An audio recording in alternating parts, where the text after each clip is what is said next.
Cool System vă oferă o gamă variată de pompe de căldură, inclusiv modelele monobloc și split din seria Aquami. Aceste pompe de căldură sunt deja populare, fiind alese de zeci de mii de utilizatori. Pompele de căldură Rotenso Aquami sunt disponibile în 3 variante: monobloc, split și multisplit.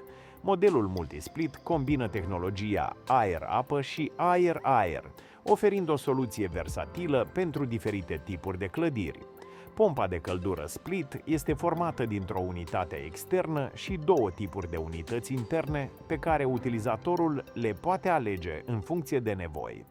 Prima variantă este All-in Split. O include deja un rezervor de apă caldă menajeră, ACM.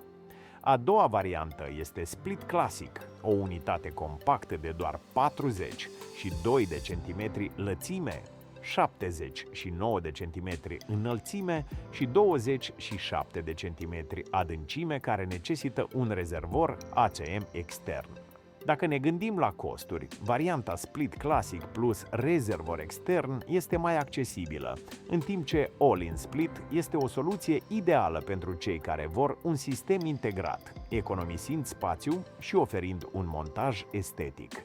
În cazul unui spațiu interior limitat, modelul monobloc este alegerea perfectă, deoarece toate componentele unității interne sunt integrate în unitatea externă. Gama de puteri pentru pompele de căldură Rotenso Aquami este variată, ridicate, cu un consum redus de energie. Coeficientul de performanță CHIOP poate ajunge la 5,20. Aceste sisteme pot funcționa la temperaturi exterioare de până la -20 și 5 de grade Celsius, fiind potrivite pentru climă rece.